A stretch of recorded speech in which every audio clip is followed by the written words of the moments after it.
धारावी पुनर्विकास प्रकल्पाच्या मुद्द्यावरून महायुती सरकारला उद्धव ठाकरेंनी लक्ष केलंय। धारावीचा भूखंड अदानींच्या घशात घालून मुंबईला अदानी सिटी करण्याचा पंतप्रधान नरेंद्र मोदी आणि केंद्रीय गृहमंत्री अमित शहा यांचा डाव आहे असा आरोप ठाकरेंनी केलाय। तसंच सरकारची लाडका मित्र किंवा लाडका कॉन्ट्रॅक्टर किंवा लाडका उद्योगपती योजना सुरू आहे अशी घणाघाती टीका उद्धव ठाकरे यांनी केली आहे। त्यांच्या कॉन्ट्रॅक्टर मित्राचं कसं ते चांग भलं करू इच्छित आहे। मुंबईला अदानी सिटी करण्याचा त्यांचा डाव आहे। लाडका मित्र किंवा लाडका कॉन्ट्रॅक्टर किंवा लाडका उद्योगपती योजना। धारावीच्या पुनर्विकासाच्या मुद्द्यावरून उद्धव ठाकरे राज्य सरकारसह केंद्र सरकारवर चांगलेच बरसले। हा भूखंड अदानींच्या घशात घालून मुंबईला अदानी सिटी करण्याचा डाव असल्याचा आरोप ठाकरेंनी केला। तसंच अदानींना जर झेपत नसेल तर धारावीच्या पुनर्विकासाचं टेंडर रद्द करा अशी मागणी ठाकरेंनी केली। या योजनांच्या सगळ्या फसव्या धुरळ्यामागे त्यांच्या कॉन्ट्रॅक्टर मित्राचं कसं ते चांग भलं करू इच्छित आहेत ते आम्ही तुम्हाला दाखवत आहोत। एकूण काय तर मोदी आणि शहा गुजरातला मुंबईची गिफ्ट सिटी पळून नेलेली आहे आणि मुंबईला अदानी सिटी करण्याचा त्यांचा डाव आहे। म्हणजे कदाचित उद्या हे मुंबईचं नावही बदलतील आणि मुंबईचं नाव अदानी सिटी करतील। अर्थात ते आम्ही कदापि होऊ देणार नाही। जर का त्यांना उदाहरणच पाहायचं असेल तर संयुक्त महाराष्ट्र चळवळीचं उदाहरण त्यांच्या डोळ्यासमोर आहे। हे 200 पानाचं टेंडर आहे, 189। या टेंडरचा अभ्यास केला तर याच्यामध्ये कुठेही आज देऊ केलेल्या सोयी सुविधांचा उल्लेख नाही। म्हणजे ही मोठी फसवणूक आहे। म्हणजे इतर त्यावेळेला ज्यांनी टेंडरमध्ये सहभाग घेतला होता त्यांच्यापैकी कोणीतरी जर का कोर्टात गेलं तर हे टेंडर रद्द होऊ शकतं। आणि आमचं म्हणणं आहे की अदानीसाठी जर तुम्ही मुंबईची विल्हेवाट लावणार असेल तर टेंडर रद्द करा। धारावीकरांना तिथून उचलून कुठेही मिठागरात किंवा कुठेही टाकता येणार नाही। जर अदानींना इकडे जमत नसेल तर अदानींनी सांगावं की मला हे जमत नाही, त्यांनी टेंडर सोडून द्यावं, पुन्हा टेंडर काढा आणि त्याच्यामध्ये एकदाच काय ते तुम्ही स्वच्छ पारदर्शक हा त्यांचा शब्द आहे। सर्व विकासाचे प्रकल्प रद्द करणं आणि त्याला विरोध करणं हीच उद्धव ठाकरेंची खासियत आहे।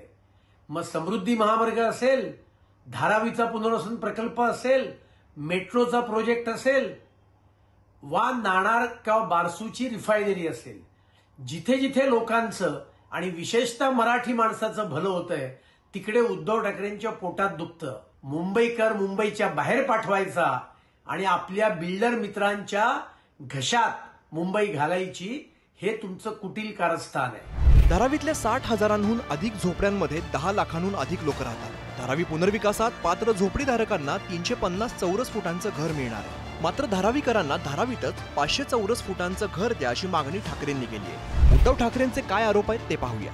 पात्र अपात्रतेचे निकष लावून धारावीकरांना हाकलून लावण्याचा प्रयत्न होतो। धारावी रिकामी झाली की ती अदानींच्या घशात घातली जाणार आहे। त्या जागेत धारावीचा पुनर्विकास प्रकल्प होऊ शकत नाही अशी मांडणी केली जाते। धारावीतील जागेच्या बदल्यात अदानी मुंबईतील अधिकची जागा मागणार। कुर्ल्याची मदर डेअरी, मुंबईतील मिठागर, दहिसर टोलनाका, मुलुंड टोलनाका अशा 20 जागा अदानींच्या घशात घालण्याचा डाव आहे। धारावी पुनर्विकासाच्या नावाखाली वारेमाप FSI अदानींना देण्याचं कारस्थान आहे। प्रत्येक प्रकल्पाला जर काही सरकारकडनं सहाय्य आवश्यक असेल तर ते दिलं गेलं पाहिजे, याच्याबद्दल दुमत असण्याचं कारण नाहीये।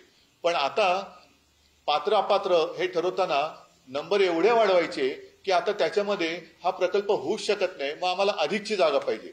आता ही अधिकची जागा कोणती तर कुर्लाची मदर डेअरी आहे, दहिसरचा टोल नाका ज्याच्याबद्दल विनोद घोसाळकरांनी आवाज उठवलेला आहे, मुलुंडचा टोल नाका आहे, त्याच्यानंतर मुंबईची मिठागरं आहेत। अनेक ठिकाणी जवळपास आम्ही माहितीच्या अधिकारामध्ये या 20 जागा आहेत त्याची यादी आहे। हे माहितीच्या अधिकारात मिळवलेले हे संपूर्ण हा कागद आहे। धारावीचा आराखडा कोणाला माहिती आहे का? धारावी नक्की कशी विकसित होणार आहे हे माहिती आहे का? याचा कुठेही उल्लेख नाहीये।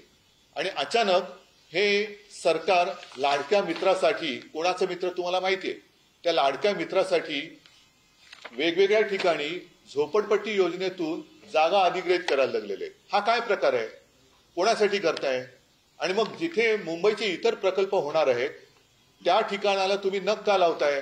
अगदी वाघ नख नसलं तरी सरकारी नख त्याला का लावता आहात?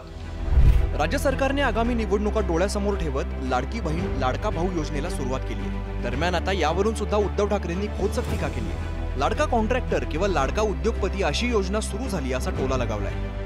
लाडका मित्र किंवा लाडका कॉन्ट्रॅक्टर किंवा लाडका उद्योगपती ही योजना, आणि ही योजना, त्या योजनेबद्दल आम्ही गेल्या वर्षी धारावी येथे मोठा मोर्चा काढला होता। मध्ये मी बातमी वाचली की मुंबई बचाव समिती, मुंबई बचाव वगैरे नाही, मुंबई रक्षक समिती पाहिजे।